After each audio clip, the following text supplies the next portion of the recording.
केंद्रीय मंत्री डॉक्टर मनसुखभाई मांडविया जी, मारा साथी मंत्री श्री कनुभाई देसाई, श्री बलवंतसिंह राजपूत, सांसद श्री मनसुखभाई वसावा, मारा साथी सौ धारासभ्य श्री रमेशभाई मिस्त्री, श्री अरुणसिंह राणा, श्री ईश्वरभाई पटेल, श्री डी.के. स्वामी, श्री रितेशभाई वसावा, हमारा जिला प्रमुख श्री मारुतिसिंह एडोदरिया, हमारा गुजरात राज्य मुख्य सचिव श्री राजकुमार जी, अधिक मुख्य सचिव श्री पंकज जोशी, श्री मुकेश पुरी, अनुपम रासायन मैनेजिंग डायरेक्टर श्री आनंद भाई देसाई, अग्र सचिव श्रीमती ममता वर्मा जी, कलेक्टर श्री डीडीओसी, उपस्थित अधिकारीगण, उद्योग क्षेत्रना सौ आमंत्रित महानुभाव, प्रेस मीडियाना मित्रों, सौने मारा नमस्कार। हम तो जे मनसुखभाઈએ કીધું કે સવારના 5 ને સાંજના 5 એટલે મારી એટલી કેપેસિટી નથી, પણ હું દાદા ભગવાનમાં જઉં છું તો દાદા ભગવાનનું લગભગ વર્ષ મને યાદ નથી રહ્યું, પણ હું વાંચતો હતો તો દાદા ભગવાનનું 1950 કે 60માં એમનું એક ચોપડીમાં એમના લખેલું છે કે હું જોઈ રહ્યો છું કે ફોરેન કન્ટ્રીઝમાં સાંજે 5 વાગ્યા છે અને ભારતમાં સવારે 5 વાગ્યા છે, એટલે એ વખતથી અને અત્યારે આપણને માન્ય નરેન્દ્રભાઈના નેતૃત્વમાં લાગી રહ્યું છે કે હવે ખરેખર આપણે કચકચાઈને આગળ વધી રહ્યા છે। અને તો આપણે તો વડાપ્રધાન શ્રી નરેન્દ્રભાઈ મોદીનું જે કહેવું તે કરવું એટલા માટે અત્યારે તો કહી રહ્યો છું કે મારા ધારાસભ્યોને બધાની રજૂઆત હતી કે ભરૂચ આવી રહ્યો છું તો ઝઘડિયા જીઆઈડીસીની રજૂઆતના આધારે જીઆઈડીસીને જોડતા રોડ વાઇડનિંગ અને સુધારણા માટેના 4 કામો અને 4 કામોના 59 કરોડ રૂપિયા ગઈકાલે મંજૂર કરી દીધા છે।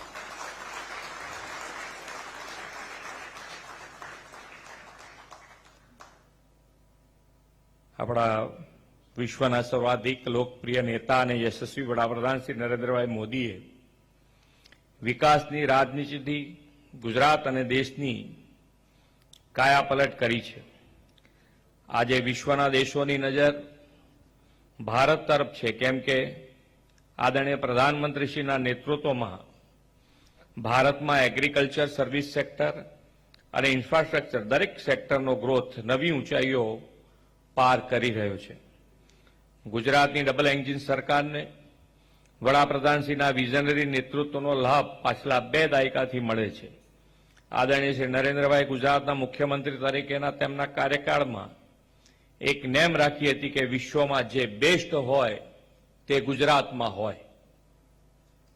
તેમણે ઉદ્યોગ, વેપાર, ઉત્પાદન અને રોકાણના ક્ષેત્રે ગુજરાતને ગ્લોબલ પ્લેટફોર્મ આપવા 2003માં વાયબ્રન્ટ સમિટનું વિચાર બીજ રોપેલું।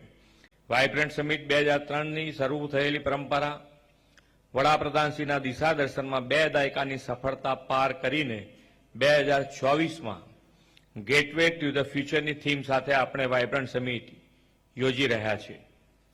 Shaping tomorrow's chemicals and petrochemicals ઇન્ડસ્ટ્રીઝની આ pre vibrant event gateway to the ફ્યુચરની થીમ સાથે right job at right time છે એમ હું સમજુ છું। એક કમિટમેન્ટમાં આગળ વધતા કેમિકલ કેપિટલ ઓફ ઇન્ડિયા તરીકે પ્રખ્યાત ભરૂચમાં પ્રી વાયબ્રન્ટ સમિટનું આયોજન કર્યું છે।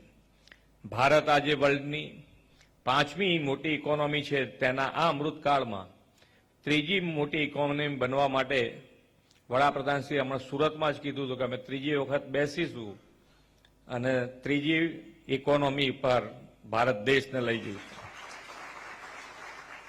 ઇન્ફ્રાસ્ટ્રક્ચર ડેવલપમેન્ટ અને ઇન્ડસ્ટ્રીયલ ડેવલપમેન્ટ વડાપ્રધાનશ્રીના સંકલ્પને પાર પાડવામાં મહત્વપૂર્ણ ઇન્સ્ટ્રુમેન્ટ છે। Chemical and petrochemical sector sustainable industries ગ્રોથને આગળ ધપાવનારા સેક્ટર્સમાંનું એક પરિબળ છે। વિશ્વના પેટ્રોકેમિકલ સેક્ટર માર્કેટમાં ભારત 15.58 લાખ કરોડના શેર સાથે છઠ્ઠા ક્રમે છે, જે આપણે 2040 સુધીમાં તેને 82 લાખ કરોડ સુધી લઈ જવા વડાપ્રધાનશ્રીના દિશાદર્શનમાં આગળ વધવું છે. કેમિકલ્સ અને પેટ્રોકેમિકલ્સ ક્ષેત્રના ગુજરાતના પરંપરાગત રીતે મજબૂત ક્ષેત્રો પૈકીનું એક છે અને ગુજરાતના અર્થતંત્રના ઝડપી વિકાસમાં તેની મુખ્ય ભૂમિકા છે. ભારતના ડાઇઝ અને ઇન્ટરમીડિયેટ્સના ઉત્પાદનમાં લગભગ 75% યોગદાન આપે છે. Gujarat state fertilisers and chemicals limited GSFC અને Gujarat Narmada valley fertilisers and chemicals limited GNFCની પ્રેઝન્સથી આ સેક્ટર્સમાં બેન્ચમાર્ક સેટ થયા છે. આવી મોટી સંસ્થાઓ સિવાય રાજ્યના સ્ટ્રેટેજિક લોકેશન પર વેપાર અને રોકાણો તેમજ મજબૂત ઔદ્યોગિક અને લોજિસ્ટિક ઇન્ફ્રાસ્ટ્રક્ચરે ગુજરાતને ભારતનું પેટ્રો કેપિટલ બનાવવામાં ફાળો આપ્યો છે.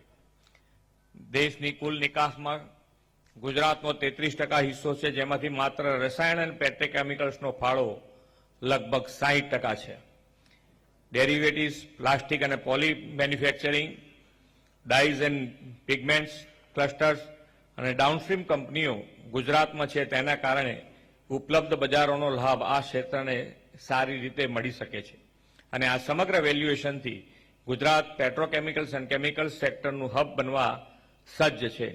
એ દિશામાં આજે 67,000 કરોડથી વધુ રકમના MOU પણ આપણે કર્યા છે. ગુજરાતે ઉદ્યોગના વિકાસ માટે વર્લ્ડ ક્લાસ ઇન્ફ્રાસ્ટ્રક્ચર પૂરું પાડ્યું છે.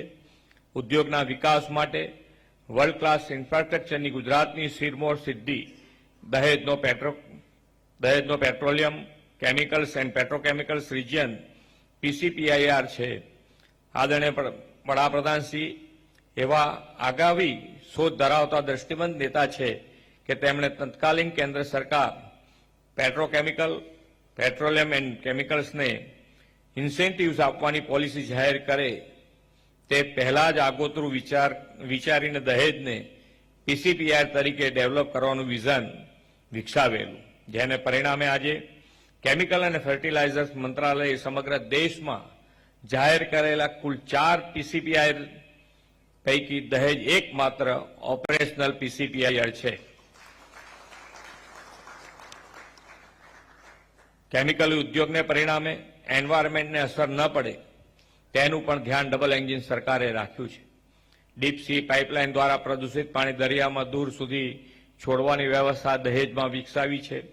આગામી સમયમાં ફ્લોટિંગ સ્ટોરેજ રીગેસિફિકેશન યુનિટ સહિતના 3 LNG રીગેસિફિકેશન ટર્મિનલ પણ શરૂ થવાના છે. વડાપ્રધાનશ્રીના માર્ગદર્શનમાં કેમિકલ એન્ડ પેટ્રોકેમિકલ ઇન્ડસ્ટ્રીઝના ઉજ્જવળ ભવિષ્ય માટે આપણે સર્ક્યુલર ઇકોનોમી અને સસ્ટેનેબિલિટી પર ફોકસ કરવાની જરૂર છે. હવે આવનારો સમય સસ્ટેનેબિલિટી માટેની ત્વરિતતા, ઇકોનોમી ડિકાર્બનાઇઝ કરવા માટેના ઇનોવેશન્સ અને નવા અંતિમ વપરાશકારોના સેગમેન્ટની વૃદ્ધિનો સમય હશે. આજે યોજાઈ રહેલી પી વાઇબ્રન્ટ સમિટ આપ સૌના સહયોગ, વિચાર મંથન અને ચિંતનથી આ ઉદ્દેશો સાકાર કરશે એવો મને વિશ્વાસ છે. વડાપ્રધાન શ્રી નરેન્દ્રભાઈ મોદીએ દેશની આઝાદીની શતાબ્દીને 2047 સુધીમાં વિકસિત ભારતનો સંકલ્પ આપ્યો છે. આજની આ ઇવેન્ટ કેમિકલ અને પેટ્રોકેમિકલ સેક્ટરને વિકસિત ભારતમાં યોગદાન માટે ફ્યુચર રેડી બનાવશે એવા વિશ્વાસ સાથે વિરમું છું. ભારત માતા કી જય. વંદે માતરમ. જય જય ગરવી ગુજરાત.